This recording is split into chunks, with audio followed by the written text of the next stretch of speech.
El canal del Congreso presenta. Bienvenidos a Vértice Internacional, soy Rina Musali, qué gusto saber que me acompañan en este programa que analiza la política internacional y los enredos de la geopolítica global. El día de hoy concentramos nuestra mirada en el futuro político de Alemania después de que haya un claro vencedor en las elecciones generales y anticipadas del pasado 23 de febrero, en donde Friedrich Merz resultó el vencedor, el líder de la Unión Demócrata Cristiana. Varias preguntas surgen en este sentido, pero ¿cuáles son los escenarios para la formación de coaliciones? ¿Quiénes van a ser los partidos políticos que van a consensar sobre la política energética, industrial, económica y sobre todo en materia de política exterior? ¿Cuáles son los grandes retos de Alemania en medio de la política agresiva de Vladimir Putin y de Donald Trump? Les pido por favor que nos acompañen.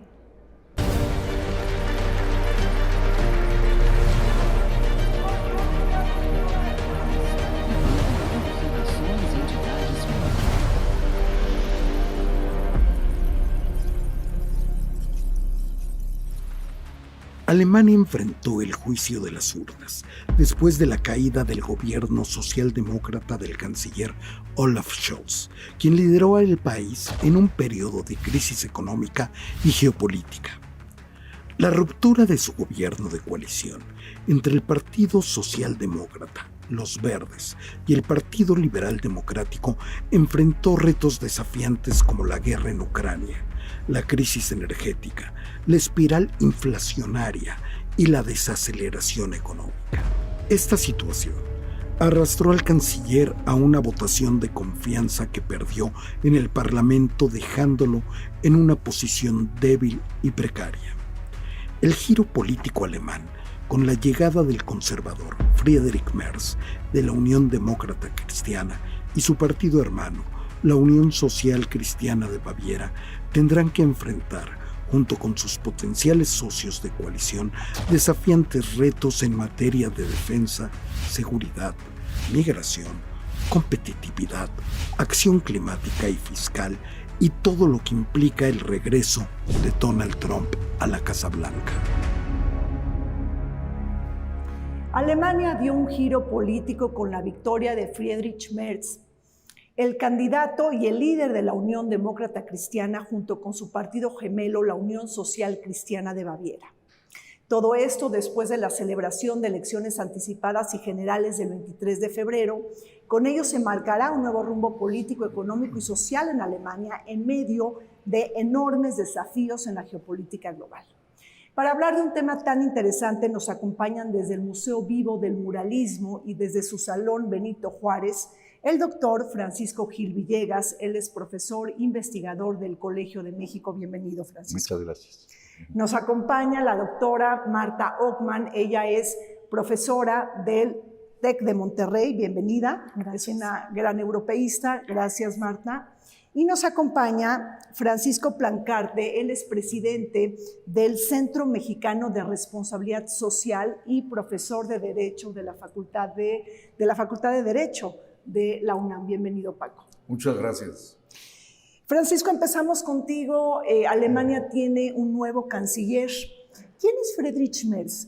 ¿Cuáles son los atributos que podemos destacar de su trayectoria política y qué tipo de liderazgo crees que puede imprimir en el escenario político alemán? Friedrich Merz es un viejo conocido de la Unión Demócrata Cristiana, pero también se caracterizó por ser un gran opositor a muchas de las políticas que llevó a cabo la canciller Angela Merkel, principalmente la decisión de Angela Merkel de abrir las fronteras hace 10 años para recibir todas las migraciones de Siria y otras partes del mundo. Es un empresario millonario. Se dedicó un tiempo que se retiró de las funciones públicas a ser un financiero que se hizo millonario. Eso es una de sus virtudes. También simpático, fue cabildero político. de familia tradicional, casi 2 metros de altura y con un tipo de lenguaje que da cierta tranquilidad al electorado por el hecho de tener una gran tradición de participación en la Unión Demócrata Cristiana con los demócratas cristianos, pero pero oponiéndose a muchas de las cuestiones que hizo Angela Merkel, de las cuales ahora pues culpan a ese tipo de políticas de haber contribuido pues a una depresión económica. Se espera que Friedrich Merz pueda resolver problemas bajando impuestos, fomentando, estimulando la economía para que pues, Alemania vuelva a tener una segunda Wirtschaftswunder, o sea, un milagro económico, y vuelva a ser la locomotora de Europa, para lo cual muchos consideran que él puede llegar a tenerlo. A pesar de una política muy crítica hacia lo que fue las políticas migratorias de la canciller Merkel, que fue la última demócrata cristiana que estuvo, él tiene una posición muy clara de que no va a hacer alianzas con la extrema derecha, como se llegó a temer, porque tienen una posición parecida en eso, y entonces pues que va a tener que arreglar algunas diferencias que tuvo con los derrotados socialdemócratas que están en el tercer lugar, para que finalmente lo que a muchos alemanes les importa es cómo vamos a recuperarnos económicamente y superar problemas de inflación y volver a ser Alemania el gran locomotor de Europa. Marta, Paco, tenemos todo el tema de que Friedrich Merz es como el polo opuesto de Angela Merkel. Desde tu punto de vista, Paco, él va a recorrer más a los conservadores hacia la izquierda, porque entonces sería repetir pues las coaliciones de Angela Merkel después de 4 mandatos, que 3 tuvo grandes coaliciones con los socialdemócratas. ¿Cómo lo miras? Yo veo a este nuevo personaje como una persona que puede evolucionar. No creo que se vaya a quedar con lo que ya fracasó. Tendrá que buscar un nuevo camino. Por una parte, y lo platicaremos luego, de las coaliciones, tiene que buscar al mejor socio, quizá 1 o 2. Pero por lo pronto creo que es una persona con mucha experiencia en el mundo financiero, en el mundo de los negocios, de la economía de Occidente, pero que ya tiene conciencia de que tiene que evolucionar hacia la buena relación con la izquierda y con la derecha. Yo creo que un canciller debe de buscar, independientemente de la coalición, tiene que buscar esa disposición de diálogo con la izquierda y con la derecha. Y a ver, Marta, ¿qué nos dices del Partido Socialdemócrata, la peor derrota de Olaf Scholz, es decir, la peor derrota desde la posguerra? Sí, yo creo que aquí hay 2 factores. Primero es una bajísima popularidad de Scholz. Fue un error. Él insistió mucho y desgraciadamente las estructuras partidistas lo apoyaron. No puedes ganar un buen resultado cuando sales, eres un, digamos, partido en gobierno y además tu líder tiene una popularidad bajísima, bajísima. Ahora, es un partido muy pragmático, digamos, es un partido de centro-izquierda, como tú misma dijiste, ya 4 veces gobernó con centro-derecha, entonces es un, digamos, es un partido que fácilmente se puede acomodar dentro de las políticas de los democristianos, aunque sí es importante considerar que sí, los democristianos como partido han girado más a la derecha. Desde que perdieron hace 4 años, bueno, 3 y cachito, elaboraron un programa, fue un partido, y yo creo que eso es importante, más allá incluso del liderazgo de Merz. Ellos elaboraron un programa muy completo, con 2 puntos, como lo mencionaba Francisco, de ruptura con Merkel, que es en migración y en economía, ¿no? Y eso les ayudó, mientras que socialdemocracia pues no presentó nada nuevo. Claro, pero también podríamos decir que a Olaf Scholz le vino muy difícil, es decir, se le catalogó como un canciller tibio, indeciso, sin capacidad de acción, extremadamente débil, pero Alemania está viviendo una crisis inflacionaria, energética, Francisco también está viviendo una crisis migratoria y sobre todo su rol de política exterior, cómo va a jugar con el rol de Alemania frente al interior de Alemania, pero también en la Unión Europea y ante el mundo.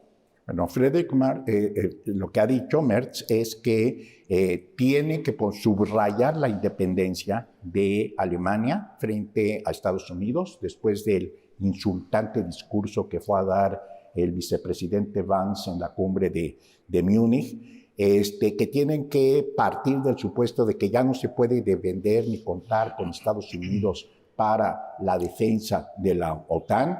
Hoy se anunció ya que va a haber un incremento en el apoyo de la Unión Europea a Zelensky en Ucrania, y al mismo tiempo pues, decir que la posibilidad de estar dependiendo del paraguas de protección de Estados Unidos simplemente ya no se puede tener, y creo que usó la expresión de que tenemos que tener una mayor independencia, mayor presencia en Europa. Eso también es parte ya lo del proyecto que tiene, y por lo mismo yo creo que la posibilidad de hacer la gran coalición otra vez con los socialdemócratas está abierto, porque aunque Merz se corrió a la derecha, él es de los que dijo frente al insulto del vicepresidente Vance de Estados Unidos que tienen que aplicar el Brandmauer, o sea, el círculo sanitario o el círculo de fuego para detener a los neonazis, que es algo que simplemente en la cultura política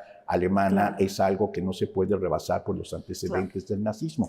Entonces, se corre a la derecha en algunas cosas, negocia con la socialdemocracia que ya tiene experiencia en negociar, ya dijeron que no van a negociar con los verdes, tienen diferencias los partidos locales con eso, y también Merz ha dicho que quiere una coalición entre dos y no tripartita. Está excluidos los verdes y está excluido cualquier otro ejemplo que haya, siempre y cuando se entienda con los socialdemócratas, pero yo estoy totalmente de acuerdo en que ellos son pragmáticos, y frente al riesgo de que la alternativa para la democracia se imponga, ellos van a decir, vamos a entendernos tú y yo que somos decentes en contra de estos barbajanes que representan. Además, con el resultado tan mediocre de socialdemocracia, pues realmente no se pueden poner como muy exigentes en cuanto a cargos, en cuanto a incluir sus puntos de programa, ¿no? Entonces yo creo que sí, va a ser una coalición mucho más estable que la anterior, ¿no? De tres partidos. Sí, que la coalición semáforo de Olaf Scholz, en donde no estaban los conservadores. Exacto. Pero a ver, Paco, la pregunta también es, ¿se tiene que gobernar Alemania cuando tenemos el partido de ultraderecha que está liderado por Alice Weidel, realmente con un dobleteó prácticamente sus números? Ganaron Turingia en el 2024, el estado de Turingia, y ahora ya después de Turingia dobletearon sus números. Es decir, ¿qué desafíos enfrenta Alemania cuando tenemos a la ultraderecha más poderosa desde la posguerra? El desafío es formidable.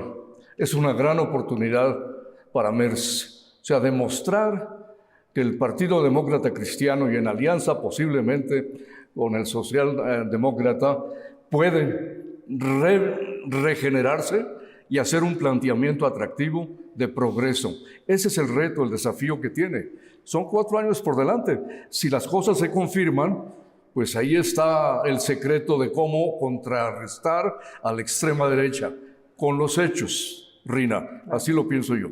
Se va a contradecir a todo el fanatismo de la extrema derecha con la realidad, con los hechos de un buen gobierno, de progreso y de fuerza en Alemania y en Europa. Pero en fin, ya hablaremos también de eso después. Pero a ver, Marta, ahí tenemos a la lideresa de la ultraderecha diciendo es cuestión de tiempo. Es decir, si no forman gobierno ahorita con nosotros porque hay un cordón sanitario, como señala Francisco, es decir, hay una regla informal de la política alemana de que no pueden colaborar con la extrema derecha.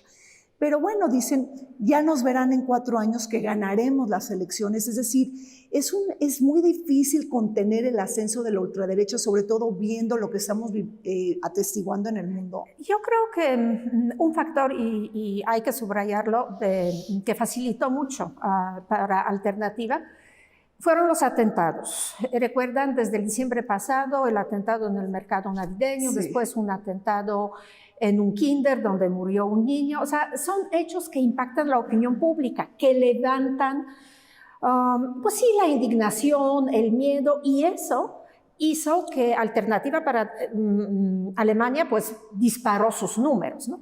Pero una debilidad de este partido son las fisuras internas, ¿sí?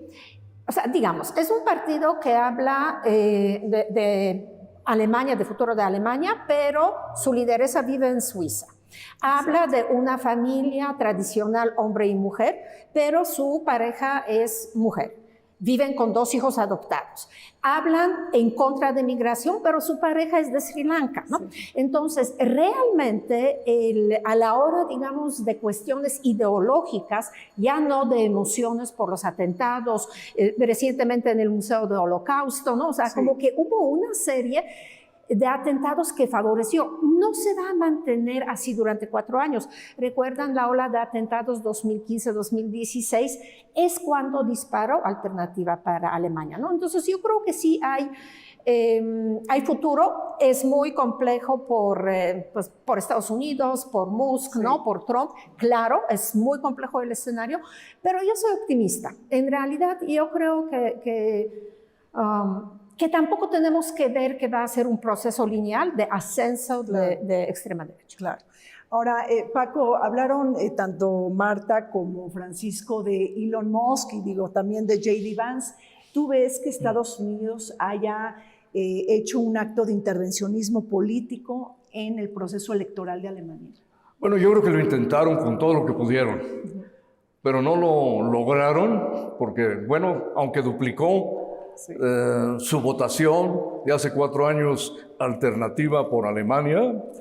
No obstante, bueno, pues van a poder hacer la coalición los partidos que tienen verdadera historia, que tienen la posibilidad de unir de nuevo a Alemania hacia el progreso y, como decía yo, demostrar con hechos, porque el discurso ya está muy desgastado. Habrá que desvirtuar a la extrema derecha con los hechos. Eso es lo que yo pienso, y la influencia de Donald Trump y de Vance va a continuar. Visualizo yo a Trump como un deseo de imitar a Octavio César Augusto cuando fue el primer emperador de la República Romana. Entonces él tiene ese deseo. ¿Quién sabe si lo vaya a lograr o no? Es simple y sencillamente por intuición. Veo a un Donald Trump queriendo ser un emperador de la República, similar a lo que fue el hijo adoptivo de Julio César, Octavio César Augusto, primer emperador de Roma, de la República Romana. De la República Romana. Bueno, pues así las cosas en Alemania. Está este partido de ultraderecha que de alguna manera pues también se alinea a muchos partidos de extrema derecha en Europa. Y bueno, pues hay que estar descifrando toda la escena política en la Unión Europea. Hagamos un corte y volvemos. El gobierno de Olaf Scholz ha estado marcado por la inestabilidad y el descontento social, factores que han contribuido al ascenso de la ultraderecha en Alemania. La coalición semáforo formada por el SPD, los Verdes y el Partido Liberal Democrático enfrentó serios desacuerdos internos sobre políticas fiscales, energéticas y migratorias, lo que debilitó su capacidad de acción y provocó la salida del bloque liberal en 2024, dejando a Scholz con un gobierno minoritario. En este contexto, la ultraderechista Alternativa para Alemania, liderado por Alice Weidel, ha capitalizado el malestar de la población con un discurso anti-inmigración, euroescéptico y crítico de la transición ecológica, ganando terreno especialmente entre los jóvenes y en los estados del este, y generando una creciente polarización en la que la incapacidad de Scholz para ofrecer estabilidad ha abierto la puerta a una derecha radical cada vez más fuerte.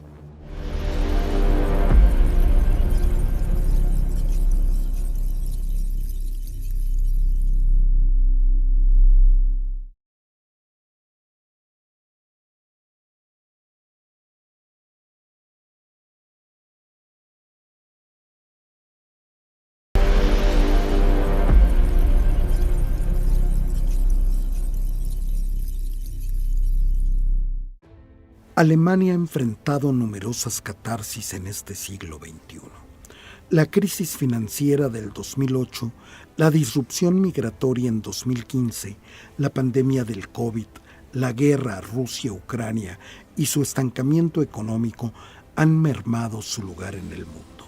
Recordemos que ante la invasión de Rusia-Ucrania, Alemania logró reducir significativamente sus importaciones de energía rusa, aunque la transición generó una crisis energética y económica en el país ante la dependencia del Nord Stream 1, el gasoducto que transportaba gas natural desde Rusia hasta Alemania.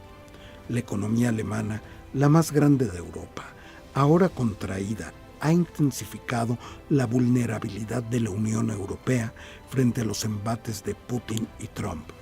El dúo que busca terminar con la guerra de Rusia-Ucrania a espaldas de Zelensky y Bruselas. El mensaje es claro. Alemania debe de desempeñar un rol clave para que la Unión Europea alcance su soberanía y autonomía militar. Estamos de regreso comentando sobre los resultados electorales en Alemania y el juego de coaliciones, un nuevo periodo que se va a abrir para consensar distintas posiciones políticas. Marta, ¿cuál es tu lectura para una mayor conveniencia y estabilidad en Alemania? ¿Una coalición bipartidista o tripartidista? En Alemania, indudablemente bipartidista. Como decía, los dos partidos centro-derecha y centro-izquierda son muy pragmáticos y por ende son capaces de renunciar a algunos puntos que digamos, serían puntos ideológicos.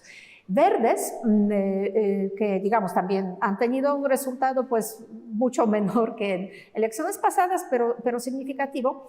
Verdes es un partido mucho más ideológico. Por ejemplo, en temas de migración sería muy difícil mantener una coalición con Verdes, porque probablemente Verdes romperían esta coalición cuando Merz, cuando socialdemócratas van a presionar por una política migratoria más rígida, más severa, y evidentemente si van a ser consistentes con esta política, pues van a quitarle también el electorado a FD.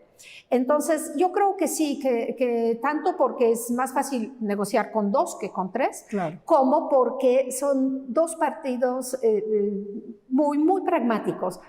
Sí con ideología, pero digamos, la ideología viene después de estar en el poder. Y sí, también, digamos, la coalición anterior de tres partidos, recordemos que precisamente se rompió porque los liberales salieron de la coalición. Es decir, la percepción de los alemanes actualmente es que las coaliciones de tres partidos son inestables y el gobierno puede caer, y evidentemente con todo lo que hemos platicado, pues quieren estabilidad. Los alemanes en realidad quieren estabilidad. Quieren estabilidad. Ahora, Francisco, habla Marta del partido del FD, que es el Partido Liberal Demócrata. ¿Qué pasa con ellos? Porque ni siquiera alcanzan el 5% del Bundestag para entrar al Congreso. Si no lo logran, pues sí, no pueden entrar. No pueden entrar. Y ya formaron parte de una coalición que no fue bien vista. Pero, pues además hay otros problemas que hay que tomar aquí en cuenta. Yo creo que la intervención del vicepresidente J.D. Vance en Múnich fue algo que produjo, por un lado, un tipo de discurso que fortaleció tendencias electorales para la extrema derecha. Claro. Pero por otro, obligó a los propios dirigentes responsables a decir: no podemos ir en esa dirección, algo que está ordenando cómo tenemos que hacer nuestras elecciones internas y que tenemos que cortar el cordón sanitario, es algo por lo cual queda totalmente prohibida la negociación con un partido neonazi. Mírame, yo viví y estudié en Alemania, entonces a mí me tocó 89, 90, la caída del muro, y me tocó fui a la otra parte, Alemania Oriental. Esa parte de Alemania en realidad vivió bajo un régimen totalitario continuo del 33 al 89. O sea, ya fuera con los nazis o fuera con el supuesto gobierno socialista, tenían un sistema de policía secreta, la Gestapo sobrevivió en la Stasi, Y además tenían un tipo de cultura que, aunque les trataron de inculcar valores cosmopolitas y demócratas, seguían bajo un sistema totalitario profundamente racistas. Y en este sentido, es ahí, justamente en esos bastiones, donde la alternativa para la democracia tuvo su mayor votación.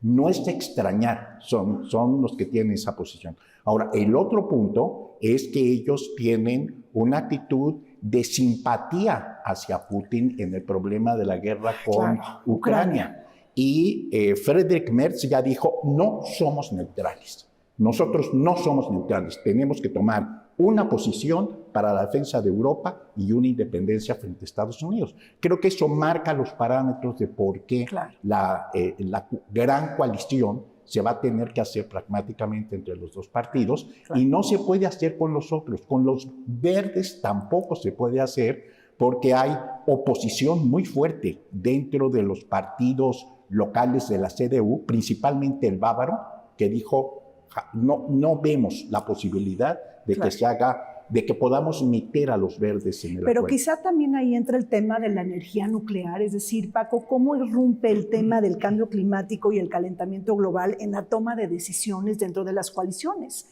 Es decir, ¿este es un punto disruptivo o no? Por supuesto que es un punto fundamental el cambio climático y el medio ambiente. Pero estos dos partidos, si logran la coalición, los partidos de centro derecha y centro izquierda, tendrán que tomar el tema de cambio climático como si fuera propio, independientemente de los verdes. Los verdes tienen un discurso ambientalista, pero no llevan, creo yo, la última palabra en todo lo que es el cambio climático. Ahí los dos partidos que logren la coalición podrán actuar de una manera con imaginación y con determinación para pues, contribuir al Acuerdo de París, con los demás países europeos, a luchar por el, pues no por el cambio climático en sí, sino para afrontar las consecuencias del cambio climático que ya empezó. Claro. Ahora, y ahí el tema de la alternativa para Alemania es impresionante cómo está su posicionamiento ante el calentamiento global, porque está negando el consenso científico y dice que el cambio climático pues no se genera por actividad humana. Entonces, ¿cómo estás viendo también este tema? Sobre todo, Marta, porque ¿qué hace Friedrich Merz? ¿Va a hacer lo mismo que Angela Merkel o busca revalorizar el tema de la energía nuclear? Yo creo que en general se van a desacelerar todas las políticas ambientalistas, principalmente de transición energética. En cuanto a energía nuclear, hay que como recordar un poco a los que no conocen bien el tema en Alemania específicamente, que la sociedad alemana teme a la energía nuclear. Por lo que podría ser accidente por Chernóbil y por lo que fue en Japón. Sí. Entonces, es un poco situación, otra vez como hipócrita por decirlo, porque cuando Alemania cerró las centrales nucleares, importa la energía de Francia. Francia principalmente la produce con energía nuclear, ¿no? Entonces, es un poco cuestión como de estos miedos un poco irracionales, ¿no? Sí. Pero recordemos que el tema es un poco más amplio, las huelgas de los agricultores que fueron también muy fuertes en Alemania, todo eso, también cuestiones presupuestales, porque uno de los puntos de crisis en la anterior coalición fue precisamente que tanto los verdes como los socialdemócratas querían usar fondos que sobraron de un fondo de emergencia de COVID para financiar políticas ambientales, sobre todo impactos precisamente en las familias por lo de precios de energía, para los agricultores por precios de lo que es la gasolina, y los liberales no permitieron rebasar. Y la posición de los democristianos también es una disciplina fiscal muy fuerte. Aquí otra vez hay un miedo alemán muy fuerte, porque consideran que la República de Weimar cayó por la hiperinflación, ¿no? Entonces hay miedos muy, muy como ancestrales, vaya, que están ahí. Bueno, y aquí la pregunta es, la parte económica, Francisco, es muy importante. ¿Cómo revitalizar la economía sin comprometer la estabilidad financiera? Yo creo que ese es el gran reto de Friedrich Merz. El éxito que yo creo que tuvo su programa político para lanzarse y tener esta votación, puede decir que va a ser algo muy diferente a lo que se ha hecho hasta ahora. Ajá. Una de estas cosas es que vienen ajustes presupuestarios muy importantes, donde va a bajar impuestos, por otro lado va a recortar programas sociales, y por el otro lado está la idea de que Alemania tuvo este retroceso económico porque se ha quedado atrás en términos de competitividad en la revolución digital, en la concepción de concebir cómo se puede incluso llegar a tener automóviles eléctricos y no seguir dependiendo de los mecánicos. Y en ese sentido, pues viene un ajuste presupuestario de choque que por lo visto la población consideró que está bien, porque les está prometiendo que va a haber una reactivación de la economía, que va a haber una estabilidad, y pues vamos a ver, es un tratamiento de shock como no lo había tenido prácticamente antes ningún otro gobierno alemán. Y está la apuesta, estamos en una situación tan crítica que quizá lo único que nos puede salvar es ese tipo de política, que es lo que prometió Merz en sus campañas abiertamente, eso es lo que es, y a favorecer mucho también a los empresarios, a la iniciativa privada, porque él se pone como ejemplo de un financiero exitoso que maneja su propio avión, que cosa que no se acostumbra en Alemania, que llega a reuniones mostrando que es un financiero exitoso, y quizá muchos votaron también por ese modelo. Claro. Ahora, entonces, ¿tú crees, Paco, que Alemania va a evitar este austericidio? Y digo austericidio en estos momentos en donde quizá Alemania lo que tendrá que buscar es un rearme, es decir, para tener dientes, para tener un músculo político en aras de negociar con Trump y con Putin, digo, aunque no le va a dar mucho tiempo, pero es decir, ¿tiene que venir este cambio geopolítico de Alemania en el mundo? Yo creo que sí. Es la gran oportunidad para Friedrich Merz, lanzar una nueva propuesta de Alemania en el mundo geopolítico, comenzando por la Unión Europea, que es la casa, ¿no? La casa común, la Unión Europea. Alemania, junto con Francia, tradicionalmente han sido el eje de la Unión Europea, Alemania y Francia. Entonces, en estos momentos en que Francia está pues, con una economía deprimida, es importante lo que dice el doctor y que cumpla su promesa de campaña Merz de impulsar el progreso económico, sacar de ese estancamiento a Alemania y para arriba. Pero una vez que en el camino lo vaya logrando, desde un punto de vista geopolítico, es la gran oportunidad para Alemania de volver a liderar junto con Francia a la Unión Europea, que ya están conscientes de que Estados Unidos es aparte, es un mundo aparte, y ellos, la Unión Europea, tienen que encontrar la manera de consolidar la Unión y de tener un papel geopolítico de primer nivel en el mundo. Claro. Y ahora, Marta, ¿qué piensas del tema de Groenlandia? Por ejemplo, ahí se enfrentarán Friedrich Merz con Trump que busca adquirir Groenlandia, que ya le dijeron varias veces que no está a la venta. Digo, fue algo que propuso desde su primer mandato, porque Dinamarca forma parte de la Unión Europea. ¿Cómo va a negociar ahí Merz con ese tema? Yo creo que el tema de la Unión Europea es muy importante, incluso regresando un poquito al tema económico y lo que decías de armarse, eso también puede tener impacto económico muy, muy positivo, porque hay que reconocer que Alemania, con toda su ideología pacifista, es uno de los principales productores de armas en Europa, y Europa tiene este proyecto de fortalecer su defensa, y una línea importante es financiar la producción de armas. Y otra línea es no considerar el gasto militar en la evaluación del déficit. Cuando la Comisión Europea evalúa si el país tiene déficit o no, la propuesta es sacar el gasto militar. Entonces, eso para Alemania podría ser una gran oportunidad. Alemania, evidentemente, como el país más grande de Europa, sí está de acuerdo con Francia y en este tema está de acuerdo, sí está de acuerdo con Polonia, con España, y en este tema están de acuerdo.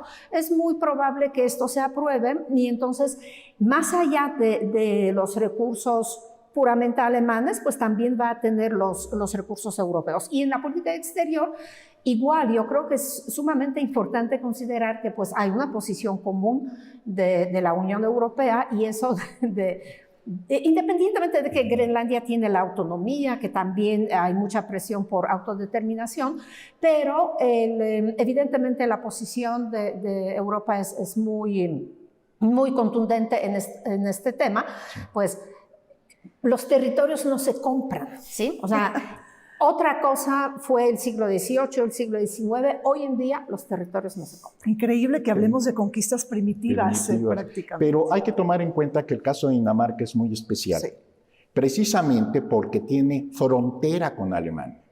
Cuando Bismarck empezó la unificación alemana en 1864, lo primero que se apoderó fue de 2 ducados, Schleswig-Holstein, que pertenecían a Dinamarca, y se los incluyeron. Entonces, Alemania tiene por eso un vínculo muy especial con Dinamarca. Y en este punto, pues por supuesto, la posición que van a tomar es la de decir, frente a Trump, pues eso forma parte de Europa, es muy importante para los daneses este asunto. El rey danés cambió su logo, su escudo de armas, justamente para poner un oso polar y poner énfasis en que Groenlandia es parte integrante del territorio danés. Y frente a la posibilidad del acuerdo, efectivamente, la Comunidad Económica Europea se formó por el liderazgo del general de Gaulle y la colaboración del demócrata cristiano Konrad Adenauer. Sin ellos jamás hubiera podido darse esa unión.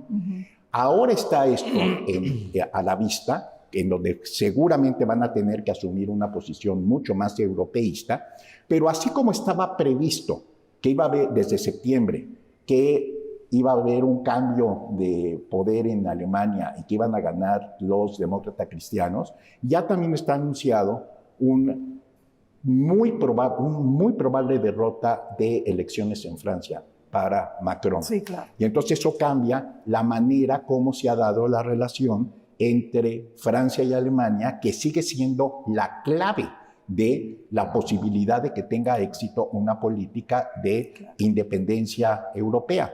Cuando de Gaulle consiguió la unidad europea, él fue el primero que habló de una casa europea común. Y él fue el primero que dijo que el verdadero rapto de Europa no lo cometió ningún Zeus transfigurado en toro para llevarse a Europa, sino que lo hicieron los Estados Unidos, porque esos no son europeos y nos vinieron a quitar, eso decía el general de Gaulle, y lo retomó después ese argumento Gorbachev. Pero en fin, esto es clave, un acuerdo entre Francia y Alemania para poder garantizar la independencia europea y responsabilizarse de lo que representa una defensa común frente a una amenaza que es evidente, que es justamente lo que hizo Vladimir Putin hace 3 años, que invadió a un país soberano, y eso no lo puede aceptar ningún otro de los países que forman parte actualmente de la OTAN en Europa. Claro. Paco, tus anotaciones de lo que estamos diciendo acá. Bien, coincido de que Europa tiene que ocupar el lugar de un asiento número 4 en la mesa de 3. De eso se ha estado hablando últimamente, que la mesa de 3 es el imperio estadounidense, el imperio chino y el imperio ruso. Yo preferiría una mesa de 2 entre el imperio chino y el imperio estadounidense, que son los grandotes, y que Rusia, junto con China, haga valer su peso específico Rusia con China, pero yo entiendo el mundo mejor de esos 2 grandes, el imperio chino y el imperio estadounidense. Pero independientemente de ello, si se habla de 3, Estados Unidos, China y Rusia, la Unión Europea tiene que ser el 4º asiento. O sea, la Unión Europea tiene que hacer valer su peso específico como un 4º invitado a la mesa de 4. Ese es mi... Claro, como un G2 más 2 poderes, Europa y Rusia haciendo valer su poder. Bueno, pues así las cosas en Alemania después de la celebración de elecciones generales y anticipadas. Vamos a un corte, regresamos. Friedrich Merz, líder de la Unión Demócrata Cristiana, desde 2022, es un político de la vieja guardia conservadora con una fuerte orientación hacia el mercado y el orden. Su carrera política comenzó en los años 90, pero fue eclipsado por Angela Merkel, lo que lo llevó a retirarse temporalmente para dedicarse al sector privado, donde acumuló una considerable fortuna. A su regreso, prometió reposicionar a la CDU más a la derecha en temas como migración y seguridad, buscando frenar el crecimiento del partido de extrema derecha alternativa para Alemania. Si llega a la Cancillería, se espera que su gobierno adopte una política más estricta en inmigración, una menor intervención estatal en la economía y una postura más firme frente a Rusia y China.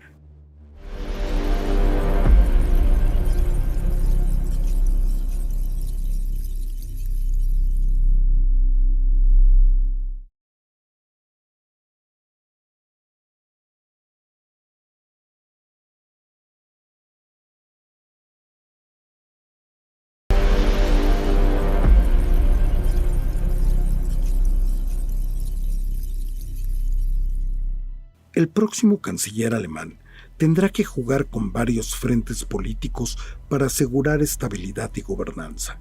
El Partido Alternativa para Alemania, la segunda fuerza más votada y liderada por la ultraderechista Alice Weidel, quien pregona una plataforma nacionalista, antiinmigrante e islamofóbica, enfrenta el rechazo de los partidos políticos alemanes, que se niegan a formar coaliciones con su partido.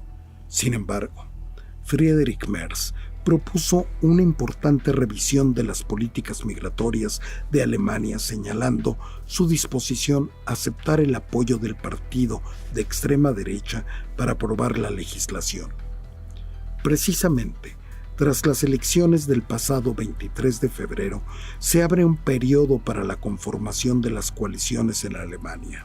Un juego de equilibrios difícil de sortear cuando Alemania enfrenta la guerra en Ucrania, la crisis climática, migratoria y de inflación. Estamos de regreso comentando sobre los grandes retos y desafíos del canciller Friedrich Merz, quien ganó las elecciones generales anticipadas en Alemania y que tendrá que redefinir el papel de Alemania ante el mundo y en la Unión Europea. Paco, Friedrich Merz es un europeísta, un atlantista. ¿Cómo va a lidiar con un Trump anti-Europa, anti-Ucrania, anti-OTAN? Yo pienso que siendo europeísta, el nuevo canciller tiene todo por delante para consolidar la Unión Europea. Ese es el camino. Decíamos hace rato de llegar también a un liderazgo común con Francia. Alemania y Francia lo van a lograr, ojalá que independientemente del resultado de las próximas elecciones en Francia, sea la causa mayor Europa, ya que los Estados Unidos los han despreciado al no invitarlos a las reuniones previas en Arabia Saudita para la firma de la paz de Ucrania y que nada más Trump y Vladimir Putin se van a reunir. Es el momento de decir, bueno, pues tú ya me hiciste a un lado, ahora nosotros vamos a mostrar el músculo de la Unión Europea como tal y poder mostrar un camino, ya que somos la reserva democrática del mundo. Yo así lo creo. Europa, la Unión Europea, es la reserva democrática del mundo ante el imperio chino, ante el imperio ruso y el imperio estadounidense. Pues, mi credibilidad está con esa reserva democrática que es la Unión Europea. ¿Cómo ligas, Marta, lo que está hablando Paco de esta reserva democrática contra lo que dijo J.D. Vance? Sí, yo creo que, como siempre, ese discurso populista manipula la realidad, ¿no? Porque básicamente lo que él dijo es que la principal amenaza a Europa es la falta de democracia porque específicamente en Alemania no permiten que AfD llegue al poder. Y eso evidentemente no es cierto, no es que no permitan. O sea, digamos, está en el Parlamento representando a los que votaron por ellos. Los electores alemanes están la mayoría está totalmente en contra de incluir a AfD en el gobierno. Sí. AfD hizo hace un mes una maniobra súper interesante, súper maquiavélica, porque porque puso en la agenda una ley sobre migración que era elaborada por los democristianos. Entonces, en la votación, pues resulta que AfD y democristianos votaron juntos. No es que lo hayan negociado, o sea, simplemente votaron juntos. La gente salió a la calle. La gente dijo, ¿cómo es posible que votaran juntos? Claro, no todos, o sea, de cualquier manera fue el partido que ganó, pero a lo que voy, no es que la élite no quiere permitir que AfD llegue al poder.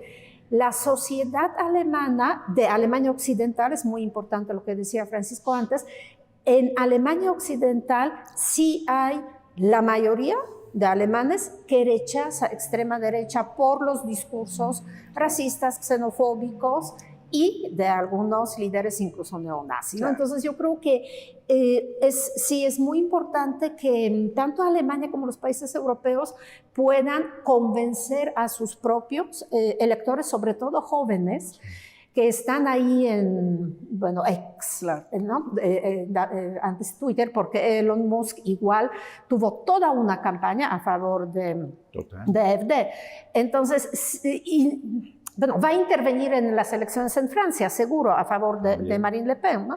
Entonces, sí son retos que yo creo todas las democracias van a enfrentar, sí, pero las europeas Pero, mucho. Francisco, ahí podríamos decir, digo, que Alemania es el gran motor económico, más allá de que tenga 2, 3 años de recesión económica y está viviendo un estancamiento económico, pero dicen que es el gran enano de política exterior. ¿Tú estás de acuerdo con esto? Bueno, eso siempre se dijo porque en realidad Alemania tuvo durante décadas una política de decir, yo no quiero ser una potencia nuclear, eso es que lo haga Francia, yo quiero mantener un control sobre este tipo de cosas y por eso dijeron que en términos de influencia, además en sus orígenes, estuvo siempre subordinado políticamente a ciertas cuestiones de política exterior a Francia, aunque económicamente fuera el gigante, sobre todo después de la reunificación. Pero en lo que yo creo que va a haber posibilidades de que esto se modifique, es justamente por lo que decía el maestro Plancart. Es decir, fue un insulto, no nada más lo que fue a decir G. Vance de que tienen que evitar el cordón sanitario porque eso coarta la libertad de expresión de una parte de la gente, y ustedes, le estaba diciendo a los socialdemócratas de Scholz, ustedes están lejos de la gente y por eso van a perder. O sea, fue a decirles todo eso en Múnich. Entonces, frente a esto viene una reacción y curiosamente el segundo insulto era este. Vamos a hacer una cumbre, o sea, primero allí en Múnich mandamos a el vicepresidente a que diga sus cosas, pero la negociación en serio del futuro de Ucrania la vamos a hacer Putin y yo, donde ni siquiera invitaron a Ucrania y no invitaron a la Unión Europea, que es fundamental. Se mencionaba hace poco, bueno, que ¿cuál es el país más grande de Europa? Es Ucrania. Después de Rusia, es Ucrania. Territorialmente tiene más territorio que Alemania y tiene más territorio que Francia. Ese fue el país invadido hace 3 años. Y nos están sacando, ya después de que creció la OTAN con Finlandia y con Suecia, que eran neutrales y que ya creció justamente por lo que consideran que es una amenaza de un invasor que está rompiendo toda la estructura tradicional del derecho internacional y además dice mentiras, como las que dice Putin. Dijo mentiras con respecto a la popularidad que tiene Zelensky. Sí. Dijo 4% y está en 57%. Sí. Y además Trump repitiendo todo el discurso de Putin. Esto es algo que para todos los europeos tiene que ser inadmisible, sobre todo porque para muchos, como Polonia, como Finlandia, como Suecia, pues lo ven y Alemania, que la posibilidad de una invasión donde no se respete derecho internacional, fronteras, países soberanos, es muy grande y quiere desaparecer Putin un país soberano como es Ucrania, porque representa el posible modelo de éxito que contrastaría mucho con el deficiente modelo que tiene Rusia y que si Alemania pudiera ser, respondiendo a tu pregunta, el enano político hasta ahora, pero puede cambiarlo en muchos sentidos, pues también está la clasificación de que Rusia, sin el apoyo de Trump, no deja de ser más que una gasolinera grandota con armas nucleares, como ya lo dijeron en otro momento, ¿no? De acuerdo. De acuerdo, buena frase. Bueno, y ante todo esto, este quiebre de las alianzas transatlánticas, ¿cómo se acomoda México? Se nos está acabando el tiempo. Algunas frases, Paco, de cierre. México es, México y la Unión Europea, en esa tesitura, Alemania es su principal socio comercial e inversionista. ¿Cómo se acomoda México? Bueno, yo voy a hablar como mexicano. Sí, claro. Nos conviene en el aspecto comercial, económico, continuar con el Tratado de Libre Comercio con Canadá, con Estados Unidos. México ya es pues, un país en progreso gracias a ese tratado y hay que continuar.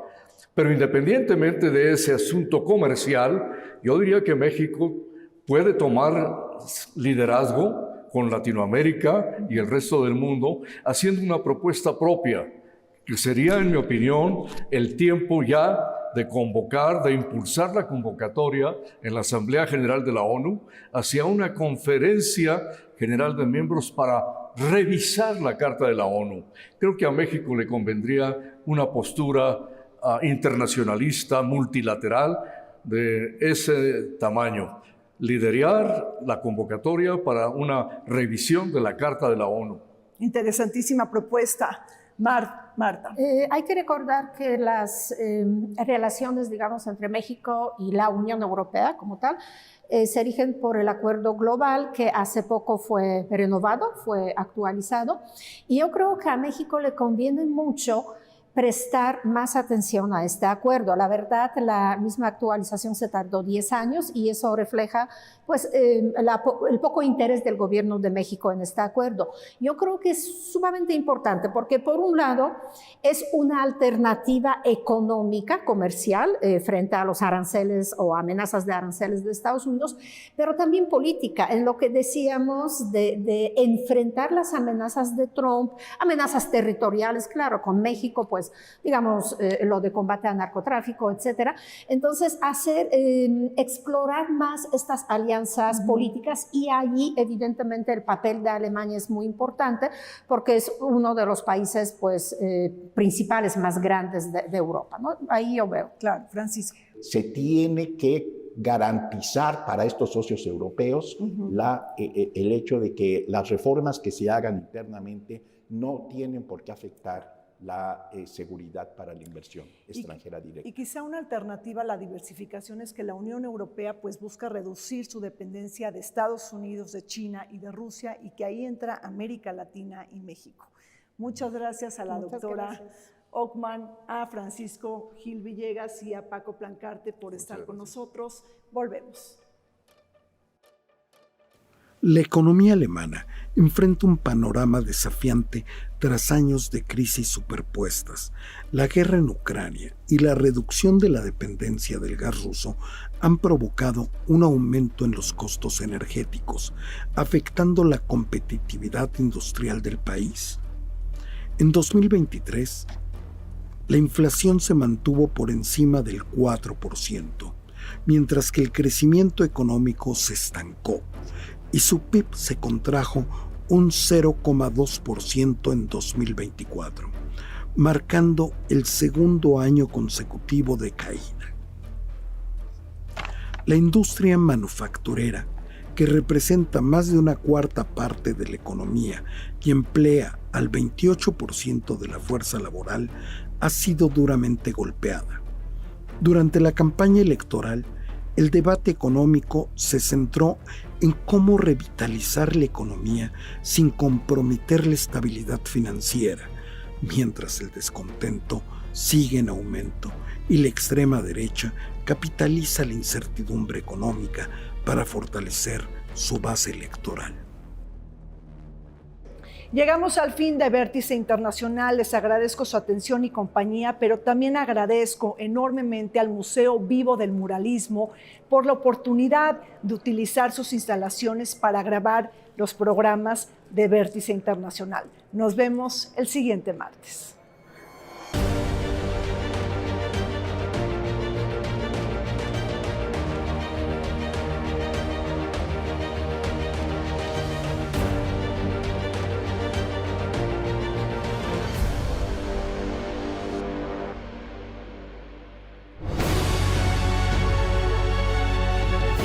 General del Congreso presentó